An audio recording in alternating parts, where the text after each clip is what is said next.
Shabbat Shalom, my friends. Moadim and Simcha, Chag Samayach. First of all, according to rabbinic teachings, the gates of repentance didn't actually close at the end of Ne'ilah, the final service of Yom Kippur. Rather, the final absolute closing of those gates occurs on Hoshana Rabbah, which this year falls on Sunday, October 16th. So if you have a little bit of repentance yet to accomplish, get to work. The clock is ticking. This is Shabbat Chol HaMoed Sukkot, the Sabbath that occurs between the opening days of Sukkot, which are full festival days, and the closing days of Sukkot, which are also full festival days. We would have expected on this Shabbat to read the very last Sedra in the Book of Deuteronomy, because a week from now we're going to be reading Bereshit, the opening of the book of Genesis. Instead, this week, this Shabbat, we read Exodus chapter 32, verse 12 through 34:26, the assignment for Shabbat Chol HaMoed Sukkot. Why? Because this reading contains part of the structure of the Jewish festival calendar, and that includes Sukkot. So we read it. But let's put the calendar aside and look more closely at some of the material that was swept up into this reading just by virtue of simple proximity. Maybe there's a message there. The setting is the aftermath of the incident of the golden calf, probably the most traumatic, the most enduring of all of the sins committed by the Israelites during the wilderness wandering. Just as Moses is forever identified as having hit the rock instead of speaking to it, even as Jonah is forever identified as the reluctant prophet who fled from God's command to bring a message of repentance to Nineveh. We read that on Yom Kippur. So the Israelites are forever linked with the sin of the golden calf. Moses was still atop Mount Sinai when Aaron yielded to the people and helped craft a calf of gold. The dancing and the singing and the raucous behavior of the people were suddenly replaced in the text by Moses' rage and by God's vengeance. Hastening down from the mountain with 2 tablets of stone in his hand, Moses, in blind fury, hurled those tablets to the ground, shattering them at the very foot of Mount Sinai. He then had the golden calf ground into powder, a powder that was mixed with water, and the Israelites were forced to drink this noxious mix. But there's more.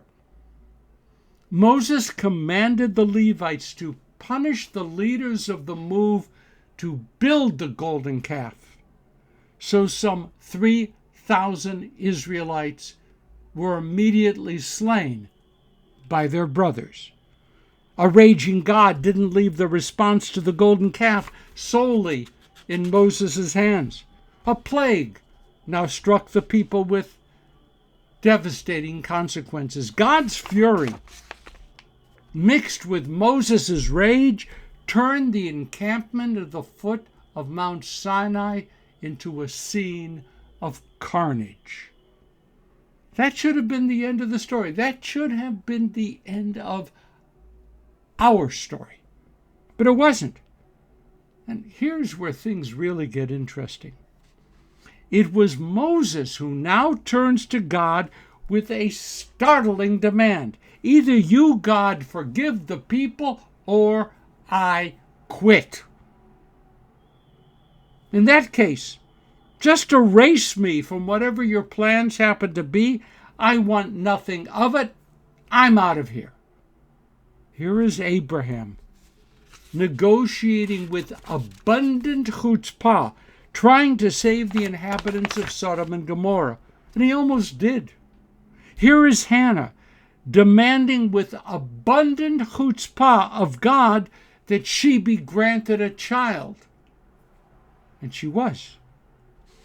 God should have whipped up a little miracle here and simply ghosted Moses, made him disappear from the pages of history. But that's not what happens. The one who smashed the tablets on which God had inscribed the 10 Commandments forces the God who gave those commandments to change the divine mind. Moses now tries to press his advantage and to gain new concessions from God. Why not? Worth trying. But God balks. Yes, I will reestablish my covenant with this amazingly stiff-necked people. And yes, I will lead them successfully through the desert, even though a generation must pass away before the people can enter the land. But no, you, Moses, just can't learn much about my essential nature. Don't even dream about that. I'll stay in touch with you. And you must learn to be grateful for that. But this rapprochement, this renewed partnership between Moses and God, cannot remain a secret. What's the point? Moses is to go back up the mountain in full view of the people so as to receive a second set of the tablets of stone. At the same time, God will reveal to Moses that forgiveness is a part of the essence of God's nature. And for the rest of the wilderness wandering, Moses, in fact, will periodically enter the tent of meeting to gain further instruction from God. Hold it. Let's reassert our context. This is Shabbat Chol HaMoed Sukkot. We are in the midst of celebrating Sukkot, the festival of booths, Zman Simchatenu. It is the time of our rejoicing. No more fasting, no more day-long worship services with extended sermons, no more shofar blowing and garments of pure white. The winter rains are coming, rains that will bring blessing to the land. Many of us have had a goodly harvest. With lulav and etrog, we demonstrate our belief that the entire cosmos is filled with the presence of God. And at the end of all of this, we will celebrate Torah as the source of our dreams, our memories, our very identities. And presiding over all of this is a fragile booth, barely able to stand for 8 days, open to both sun and rain, and in certain parts of this country, and I happen to remember that personally, open to snow and bitter wind as well.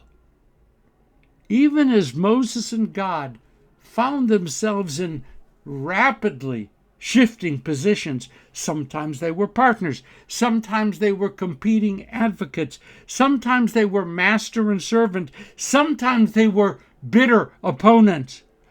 So does the Sukkah represent multiple perspectives. Sometimes our partnership with and a celebration of the natural world. Sometimes our weakness when confronting the forces of nature. Sometimes our ability to build places of worship, refuge that allow us to be more than hapless leaves driven by the winds. And sometimes that same Sukkah represents our demand that we have the right to claim power and control in a world that frankly just might prefer us to stop tinkering with the way that things are. The Sukkah tells us what Moses and God discovered. Nothing is firm. Nothing is predetermined. Nothing is certain. Our labors might bring us reward or not. Our mistakes might destroy the kind of lives we are seeking, our suffering that might yield to joy, even as our joy might yield to suffering or not. uncertain, unclear, unpredictable. But at the end of it all, God still commands Moses to climb that mountain again to receive a second set of the tablets. And at the end of it all, we still build that Sukkah year after year. Yes, we will stumble and fall, but we will rise up to build it once again, because that's what our agreement, our covenant with the cosmos is all about. Moadim l'simcha, Chag Samayach. See you next week. Breshit.